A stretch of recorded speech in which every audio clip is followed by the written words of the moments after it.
Hello friends. देखिए friends, आज मैं आपको चैप्टर नंबर 8.2 क्लास 10th का क्वेश्चन नंबर 4 जो कि 8.2 का लास्ट क्वेश्चन है वो आज मैं समझाने जा रहा हूँ। क्वेश्चन दिया है, state whether the following statements are true और फॉल्स, जस्टिफाई योर आंसर।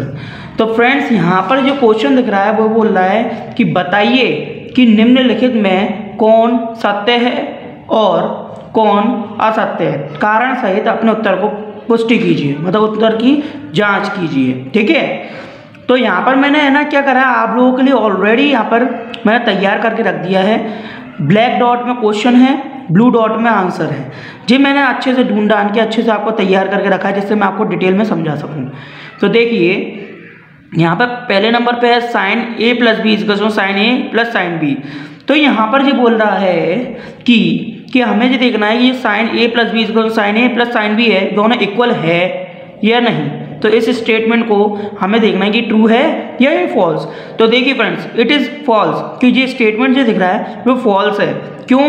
क्योंकि है ना साइन अगर ए की जगह हम 60 डिग्री रखें और बी की जगह 30 डिग्री रखते हैं, मान लीजिए लेट करने की बात कर रहा हूँ, तो यहाँ पे इन दोनों जोड़ेंगे तो साइन 90 डिग्री की वैल्यू आएगी। साइन 90 डिग्री की वैल्यू क्या होती है? 1 आती है। कि इन दोनों को जोड़ा 60 और 30 को तो 90 होते हैं और साइन 90 डिग्री की वैल्यू 1 होती है। वहीं ये LHS हो गया। अब तुम RHS की साइड आ जाओ। RHS में ए में भी वही वैल्यू रखना जो इसमें आपने LHS में प्रूफ करी थी, क्योंकि अगर वही वैल्यू रखोगे तभी जाके पता चलेगा ये इक्वल है या नॉट इक्वल। अगर इक्वल है तो ये स्टेटमेंट ट्रू होता, लेकिन नॉट इक्वल हुआ तो ये फॉल्स दिख रहा है, ये सही है। तो बील 60 degree sine 60 degree plus sine 30 degree अपन ने रख दिया। उसके बाद साइन 60 डिग्री की वैल्यू √3/2 होती है, साइन 30 डिग्री की वैल्यू 1/2 होती है। दोनों का एलसीएम आया √3 प्लस के 1/2। इससे ज़्यादा आगे इसको सॉल्व नहीं कर सकते। तो इसका मतलब ये हमारे को पता चलता है कि ये विच आर नॉट इक्वल, यानी कि ये इट इज़ फॉल्स, यानी ये आंसर फॉल्स है, यानी ये सही है। ठीक है फ्रेंड्स, तो चलिए फॉल्स इसका सही हो गया। दूसरा स्टेटमेंट पढ़ते हैं, the values of sine theta increase as theta increases. Theta में वृद्धि होने के साथ साथ साइन थीटा के मान में भी वृद्धि होगी। तो इन्होंने बोला है कि अगर थीटा में अगर आप वृद्धि करोगे, थीटा में मतलब ये वेरिएबल जो दिख रहा है थीटा, उसमें अगर वृद्धि करते हो तो आपके साइन थीटा की जो वैल्यू होगी उसमें भी वृद्धि होनी चाहिए। तो भाई साहब ये आंसर इसका सही है, true, it is true, because sign 0 degree की वैल्यू क्या होती है? 0। भाई अगर 0 से बड़ा 0 डिग्री से बड़ा 30 डिग्री है, साइन 30 डिग्री की वैल्यू क्या होती है? 1/2। 0 से बड़ा है ना। साइन 45 डिग्री जो कि 30 से बड़ा है, कितनी? 1/√2। इसका भी आंसर बढ़ गया। देखो पहले बिना रूट के था, अब रूट में आ गया। साइन 60 डिग्री की वैल्यू इससे बड़ा है √3/2, और साइन 90 डिग्री वैल्यू जो सबसे बड़ा है इसमें वो 1 है।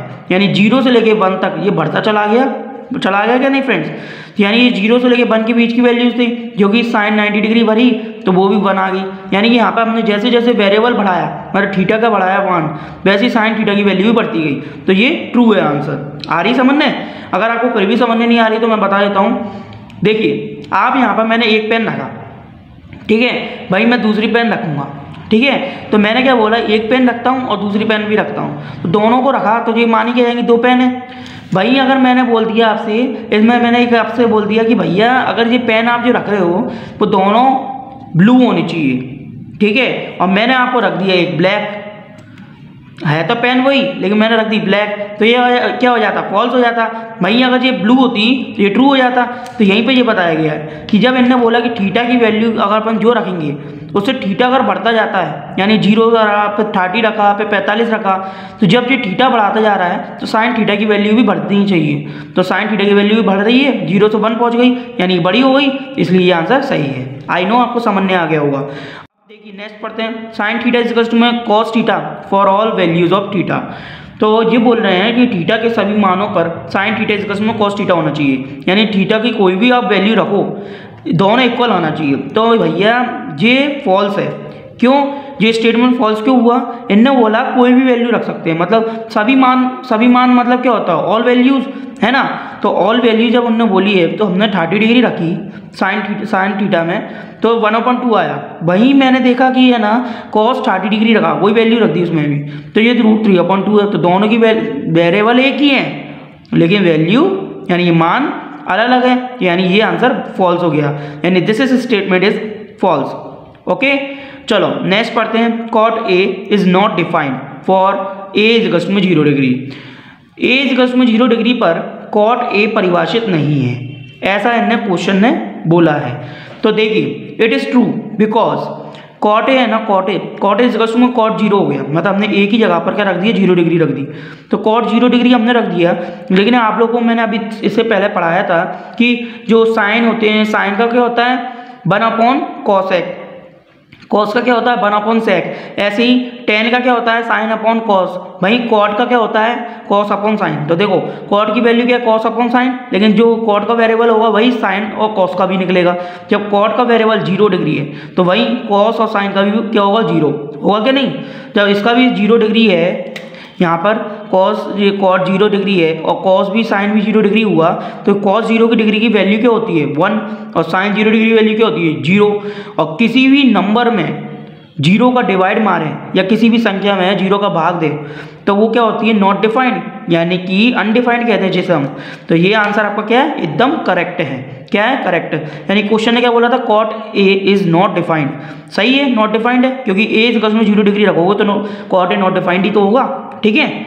सो अब लास्ट पढ़ते हैं the values of cos theta increases as theta increases. वही सेम थीटा के सभी मानों पर थीटा में वृद्धि होने के साथ साथ कॉस थीटा के मान में भी वृद्धि होती है। मतलब यहाँ पे बोल दिया कि अगर आप थीटा में अगर मानों में वृद्धि करोगे, थीटा की वैल्यू में वृद्धि करते जाओगे, यानी 0, 30, 45, 90 ऐसे, तो वहीं कॉस थीटा की जो वैल्यू होगी वो भी बढ़ती आनी चाहिए। अगर ये बात सत्य है तो प्रूव करके दिखाओ जांच के साथ। तो इट इज़ फॉल्स बिकॉज ऐसा इसलिए कि हमने कॉस 0 डिग्री की वैल्यू रखी तो क्या आई 1, देखो 0 डिग्री रखा 1 आ गया भाई। हमने कॉस 0 से ऊपर डिग्री रखी यानी 30 डिग्री, कॉस 30 डिग्री वैल्यू रखी, कितना है √3/2, ये तो 1 से छोटा हो गया भाई। हमने और रख के देखा, हो सकता है कुछ गलती उसमें और बढ़ रहा हो, तो कॉस 45 डिग्री यानी 30 से भी बड़ा देखा तो 1/√2, ये तो और छोटा हो गया। तो कॉस 60 डिग्री देखी तो वो भी 1/2, वो तो और ही छोटा होता जा रहा है। और लास्ट हमने देखा कि कॉस 90 डिग्री वो देखा तो वो 0 ही हो गया। जब मतलब समझ रहे हैं कॉस 0 डिग्री की वैल्यू रखी थी जब 1 था, और कॉस 90 डिग्री की वैल्यू जिसमें वेरिएबल बड़ा है लेकिन वैल्यू उसकी कम हो गई। जब यहाँ पे छोटे वेरिएबल था मतलब स्मॉल वेरिएबल था तो वैल्यू 1 थी, वहीं हमने बिग वेरिएबल मतलब बहुत बड़ा वाला वेरिएबल ले लिया, यानी कि 0 की जगह 90 डिग्री रख ली थीटा की वैल्यू, तो वहाँ पर हमारी और वैल्यू 1 से बड़ी होनी चाहिए थी, जबकि यहाँ पे क्या आ गई 0। तो इसका मतलब है ये फॉल्स है, यानी यहाँ पर जो बात बोली गई है वो स्टेटमेंट फॉल्स है। तो समझ में आई फ्रेंड्स आपको? आई नो फ्रेंड्स आपको ये क्वेश्चंस अच्छे समझ में आ गया होगा। ये क्वेश्चन थ्योरेटिकल पार्ट में पूछा जाता है, साथ में आपके ऑब्जेक्टिव वगैरह होते हैं उसमें भी पूछा जाता है, तो इसको अच्छे से प्रिपेयर कर लेना। और मुझे आशा है कि आप तक आप सभी को मैंने जो अब तक जो भी पढ़ाया है उसमें आपको 100% तो नहीं पर 99% तो सबको समझ में आ ही गया होगा। तो फ्रेंड्स अगर ये बात है तो प्लीज़ हमारे चैनल को सपोर्ट कीजिए, दोस्तों के साथ शेयर कीजिए और इसको लाइक करे हुए ना कहीं मत जाइएगा, और अपना एक्सपीरियंस कमेंट्स करके जरूर बताइएगा। और कुछ भी कोई दिक्कत होती है कोई भी सवाल में आपको 9th या 10th की, तो आप हमें कमेंट्स करके बता सकते हैं। सो चलिए फ्रेंड्स, मैं मिलता हूँ आपसे नेक्स्ट वीडियो में, तब तक के लिए आप लोगों को गुड लक और मेरी तरफ से बेस्ट विशेष।